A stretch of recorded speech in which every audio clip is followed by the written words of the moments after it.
When you get your steam canner, you may have to do a tiny bit of assembly with it, but essentially there are 3 separate parts. You have the cover with your little heat gauge at the top, the tray for all of your jars to rest on, and then you have the bottom pan here, which is going to hold all of your water. On our cover, I mentioned the heat gauge. It has the different elevations going around here, or different zones, and we have a red little needle. Once we turn our heat on to high, we're just going to watch that red needle go all the way around until it hits in the green zone. Then at some point in that green zone, it's going to stop moving and become stable. When you initially get your steam canner, you will have to set that gauge up. Because the green zone is a wider band, we need to find out exactly where that needle is going to stop moving and become stabilized. And that is the point we're going to use to know when we can start our timer for our canning. If you look at my gauge here, you might see that I have a little black dot. That is where my stabilizing point is. So today we are doing some steam canning or water bath canning with the steam canner, and I'm going to start by sterilizing my jars. We'll get our water in here first, which means we'll fill up this bottom pan until the water level reaches that tray that the jars are going to sit on. And I know you can probably see that the water I'm putting in there is steaming, but best practices say that you should start with cold water if you're starting with cold jars. So do as I say, not as I do in this case. Then we're going to put our empty jars in here, and we need to set them up so they're not touching. And this is just the same as our water bath canner. So everything that we do today is the same process we would do with a water bath canner. It's just we're not using all of that water, we're just using the steam. If you are new to canning, I recommend that you watch my water bath canning video first, because I do go into a bit more detail in that video of all of the different proper ways of canning and rules and regulations that the USDA has. So if this is new to you, check out that video first. I will link it down in the description box, but also as an end screen to this video. When you pop the lid on your steam canner, just make sure that hole is facing towards the back of the stove so you don't get burnt by any steam. Then we're going to go ahead and put our burner on high. My steam canner is relatively new, but I'm definitely enjoying using the steam canner over my makeshift water bath canner. With the water bath canner, you have to fill your whole pot up with water until the jars are completely submerged, where with your steam canner, all the water is just underneath the rack that you're actually setting the jars on. So you're working with a lot less water, which means it's gonna take less time for the steam canner to come up to boiling point. All right, it's been a little bit of time, and as you can see, we've got some steam coming out of the sides of our steam canner. And if we look at our gauge now, we're getting much closer to that little black dot. We're still not quite there yet, so we're gonna let it keep going. But if your steam canner is puffing and spitting a little bit too much, you can turn it down. You just want to make sure that you're not turning it down too far where it will never reach that boiling point. Once we reach the point where our knob is hitting that little black dot, we're going to start a timer for 10 minutes. And this 10-minute timer is going to give a chance for our steam canner to be at a full boil and sterilizing those jars with the steam. I'm not sure if you guys can hear it, but our timer is going off for our sterilized jars. So I'm just going to turn those off, and they're set and ready until we're ready to actually do our steam canning, our water bath canning with a steam canner. At this point, it's taken maybe about half an hour to get to this point. So about 20 minutes for our water to go from cold up to our full boil, and then our 10 minutes of sterilizing. And in that time, I'm cooking my jam. So now my jars are ready. It's just a matter of I have to wait for my jam to thicken up. where when you're using your water bath canner, because there's so much water in it, it can often take like an hour or more for the water to come to a full boil and for you to sterilize those jars. So yeah, we don't do that anymore. I use just my steam canner, and it is quick and easy, and I love it.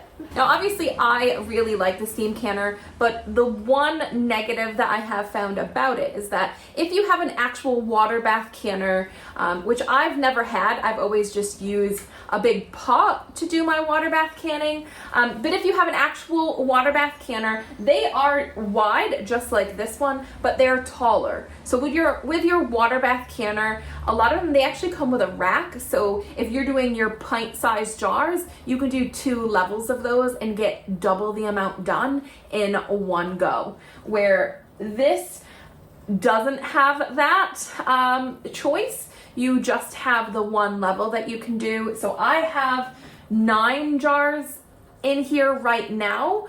That's the most that I can fit into my steam canner. But as you can see, like, we're done well before the jam is. So in this time, I could actually take these jars out, put them in the oven, and just kind of put them on low for a little bit and get another set of jars in here and going. By doing that, by putting those jars in the oven, I'm just kind of keeping them warm. So when I put my hot liquid into the jars, then those jars aren't going to be too cold and crack.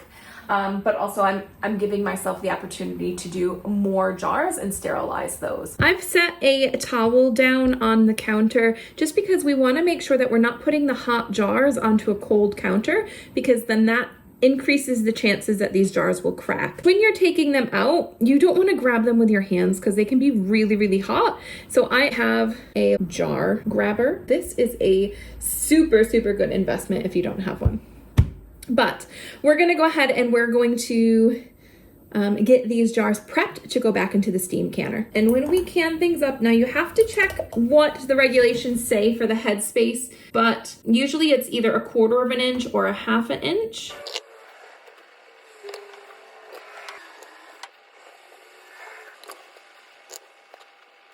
So before you put the cover on these, you want to do a couple things. So the first thing I'm going to do is go and have a look around these jars and see if there's any air bubbles in them. And even though I don't see any, I am just going to tap, the jars are hot, tap the jars to try and knock out any air bubbles. You can also use a knife to do this, to just stick in and go around and bring any of those air bubbles out. That's probably the safer bet because it's not overly hot. I'm going to grab a paper towel and I'm just going to wet it, but you can use white vinegar and clean off the tops of the rims to make sure that we're getting a nice clean seal. Then we're just going to take my wet and sterilized jars that were in boiling water, and we're going to tighten these to fingertip tightness. So I'm not going to like cram the jar like as tight as I can, just whatever I can do with my fingertips. These jars are super hot, so we're going to use our jar lifter again, and we're just going to pick them up here and put them right back into the water bath canner.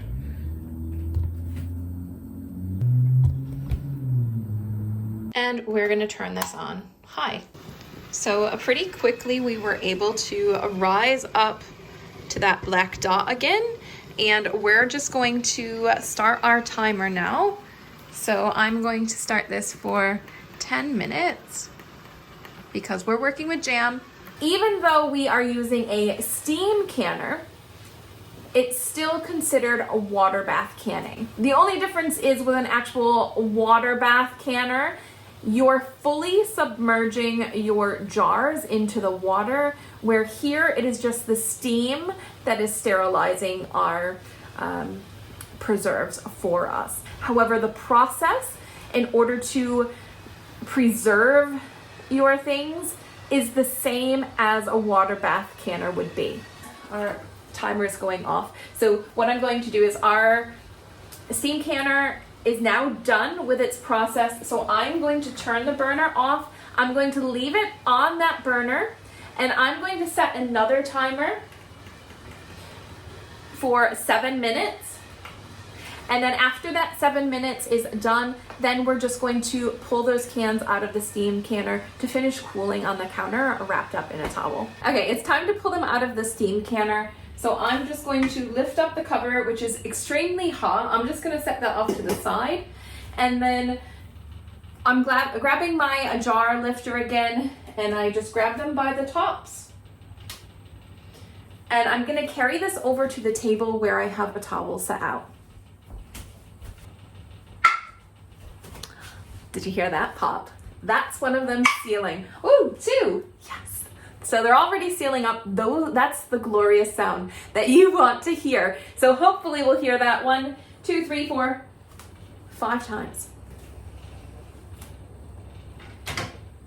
And they won't always happen straight away like that. Some of them will be a couple hours later. Some of them you won't hear, but they'll just be sealed by the next day.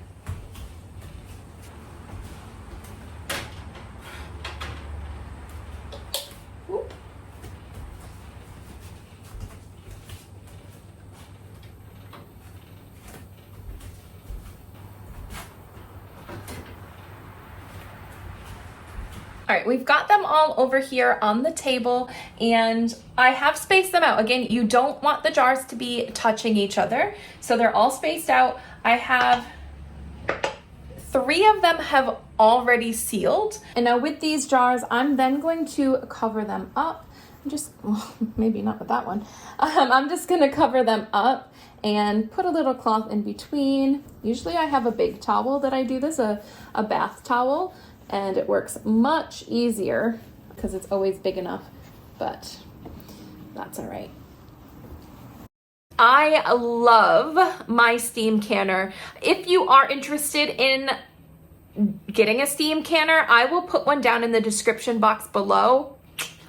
I highly, highly recommend that you get one if you're currently using a water bath canner.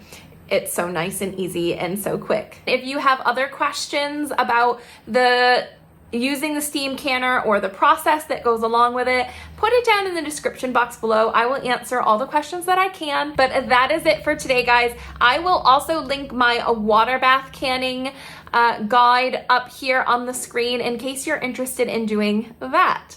I'll catch you in the next one. See ya.